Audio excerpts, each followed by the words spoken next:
day 2 on self-isolation.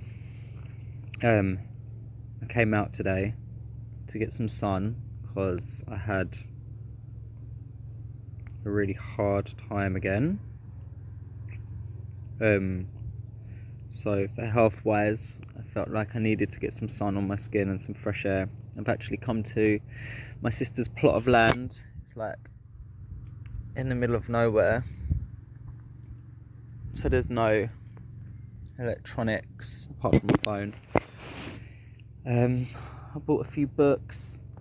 I'm not sure which ones I'm going to read through yet. I've got one of my favourite books, The Alchemist. It's a really nice book, makes your heart smile. I've got a practical guide to meditation, mindfulness, be present in this moment. I've got the Essence of Buddhism and Oneness with All Life. It's bits of Eckhart Tolle's teachings, and actually I'm a really big fan of Eckhart Tolle.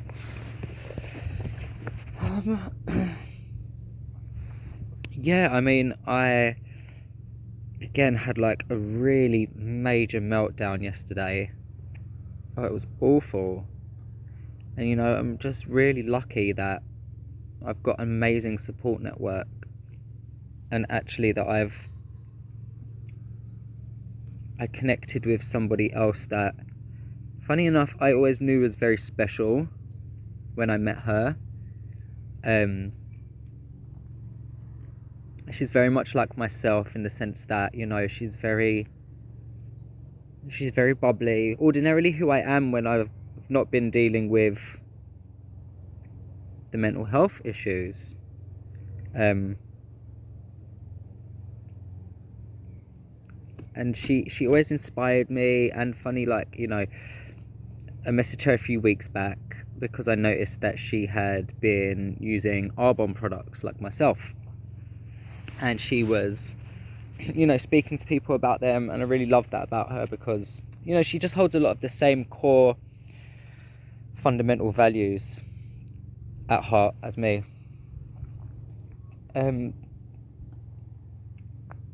And I put a post on Facebook just asking if anybody has any good recommendations for like audiobooks in regards to dealing with anxiety. And a few people messaged, and they were all things, you know, like that I already do. People said meditate, somebody recommended Eckhart Tolle, somebody else, you know, recommended a few different things. And then she was the last person to message me, and she just said, call me. Well, that she's there. And that was really nice. And so I did. And I was in a really, really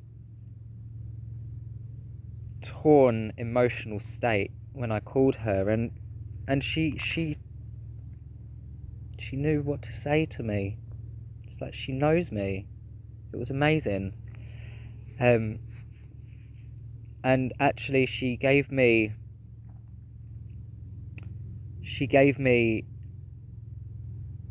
hope, which I hadn't had any hope. I lost all my hope. And I was saying literally just like either that day or just before or the night before, like, I don't see any future. I don't understand how I can't look forward, because I was so wrapped up in, you know, that knot in my chest. And she spoke me through it, and, you know, and she gave me some really good advice. And even though it was advice that I've received before, it was just so genuine coming from her. It was beautiful, it really was.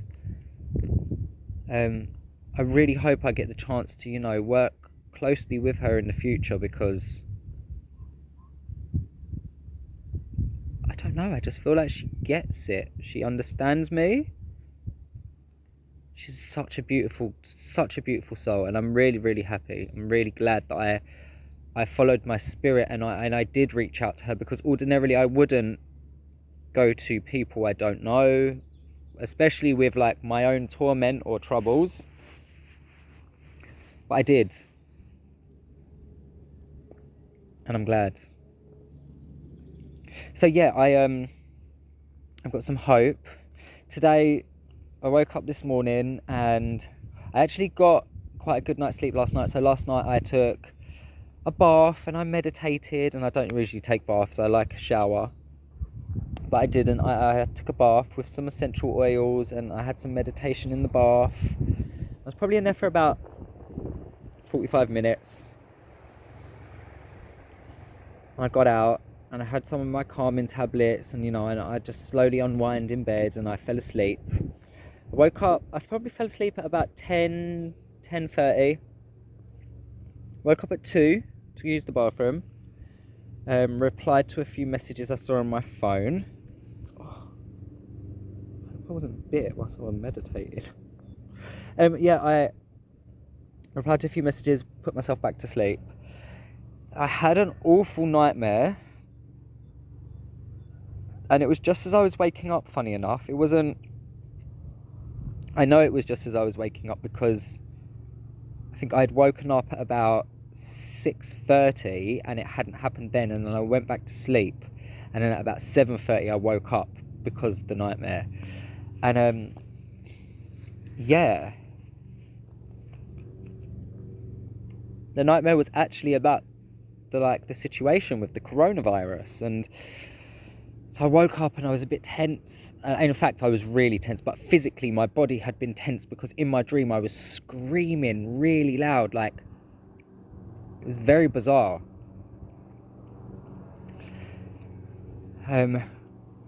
Yeah, so I got up, took a couple of my calming tablets, and I just got up. I started moving. I just got up and moved. I was like, right. Then I spoke to... No, I didn't speak to my nephew yet. I actually done a workout this morning. I worked out with my niece, Joe Wicks, morning workout, which he's live streaming at 9 a.m. every morning on YouTube. And all my sisters, they copped out. They were like, nope. But my niece was game, and me and her done it. And I cried for the first 15 minutes of doing it, and I tried to step out the camera because I didn't want my niece to see me crying. Just because she's still young, she's like 7 or 8, and yeah, she doesn't need to see panic in adults in this time. I held it away from her, not because I wasn't being genuine, but because I just didn't need her to have to question that. I want her to feel safe. So first 15 minutes as I was moving and I was crying, and then the second 15 minutes I kind of broke through that. And you know what? It's very important. Very important now I've realised. Get up and move. Exercise. Get the blood moving. Get my energy flowing. Create some good endorphins. It made a massive difference. Then after I finished that, I spoke to my nephew. We had a FaceTime, and he had literally just woke up and he messaged me, so I just thought I'm just going to FaceTime him. So we had a video call as I was making my morning smoothie, and it said that he had been inspired to make his smoothies again, so I'm assuming he got up after that and made his. And then I started getting ready to have some time in the sun. I started packing my bags, getting all my things ready. Then I responded to a message from my mum. She asked me if I was okay. And then I said, yeah, I'm okay, thank you. I said, how are you? And she said, we're all fine. So then I said, well, what about you? I haven't heard or seen anything from you since I've spoke to everyone else, but since it's been going on, me and you haven't spoken. So then she called me, just a regular phone call. She said, what you doing? I said, I'm getting ready to go out. And then she was like, no, you can't go out. you can't. And obviously that's because she cares and she's concerned. But that like threw me into a state of panic. And I started crying. Quite bad. And I don't think my mum or dad has really been aware of how much I've been struggling through this pandemic emotionally. And I think that was a little glimpse of them realizing, oh shit, he's not okay. Like, he's not okay. So then they were like, right, you need to pack a bag, you need to come here, you know, you're going to stay with us. And I had to like explain to them, I can't come, like I've got a sore throat, you know, I can't do that.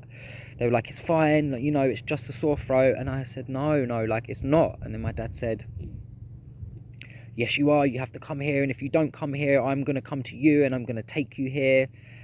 And that got me even more scared, because my dad doesn't need, he's not in a position to be catching this. And he's a very strong man, but I couldn't live with the feeling that, even the possibility that the worst happened, that it was partly my fault. So anyway, I said yes, okay, and I got off the phone and I like spoke to my other sisters, and they both basically said the same thing, you know, like, you have to think about the fact that, God forbid the worst happened, I wouldn't be able to live with myself. And it was good to hear them both say the same thing.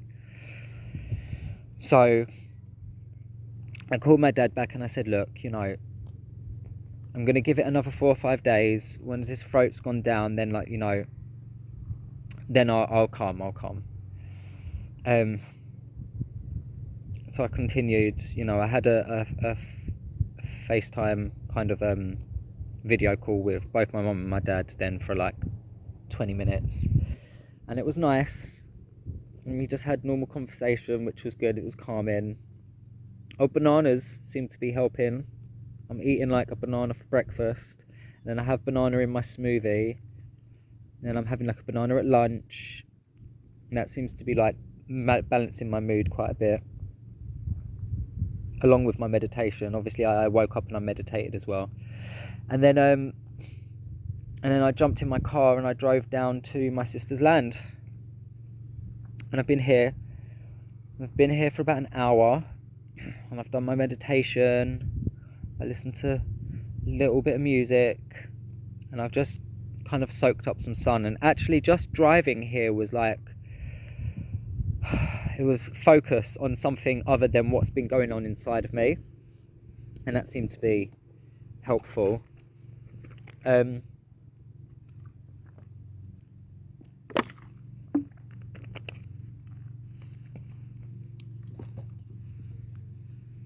So now I've got things to look forward to in the future, which is nice. That's kind of made me feel like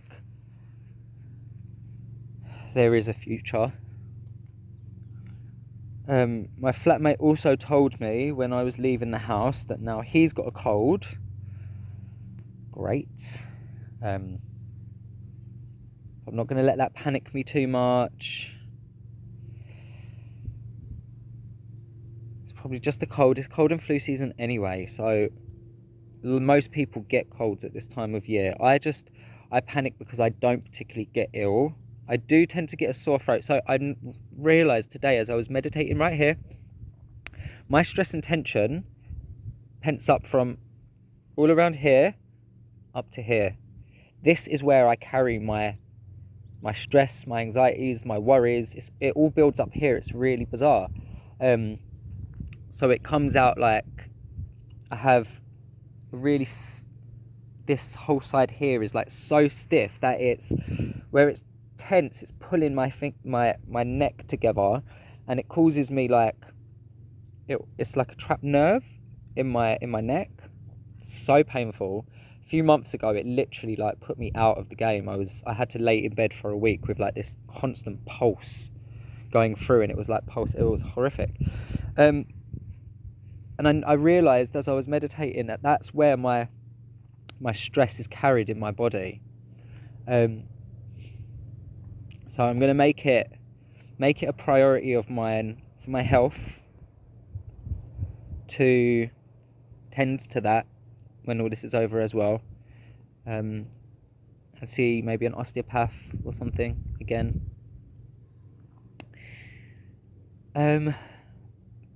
Yeah.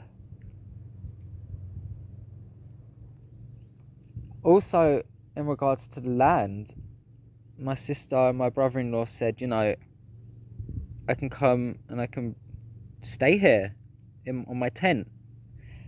And ironically, I have everything I need in my car. My tent is good to go. Like, I'm ready to camp at any given moment when I've got my car. So I'm very tempted to stay here. However, I don't have enough food supplies to stay here. So it's not realistic right now.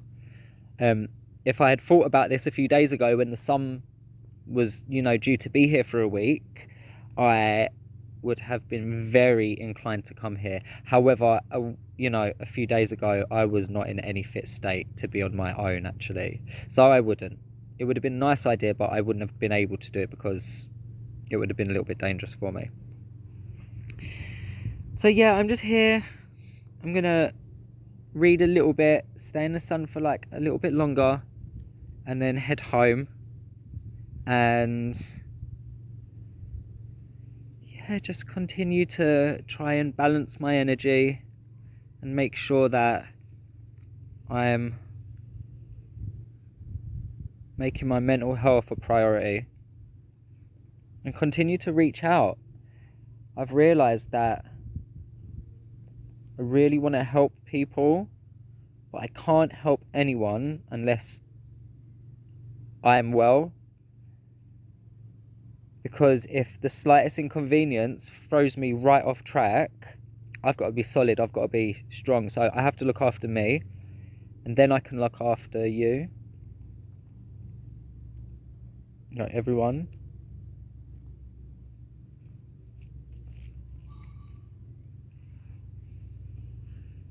There's something about being in nature that just grounds me.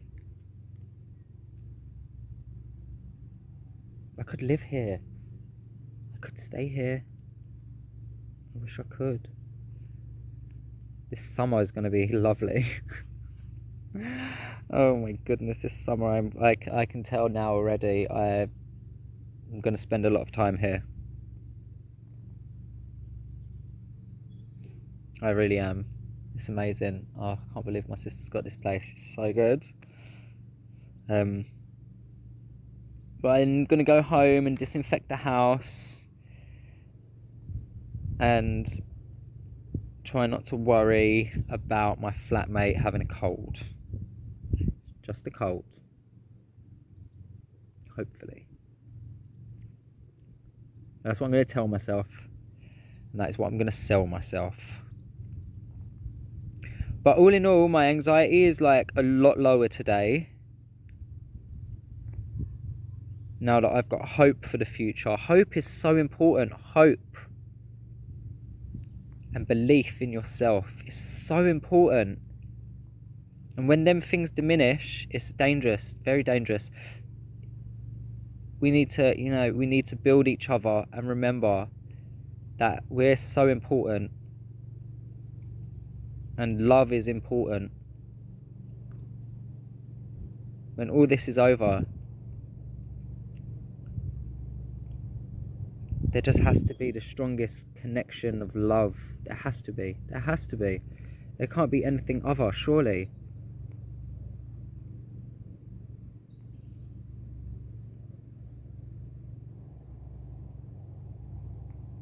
Yeah. This is my second entry.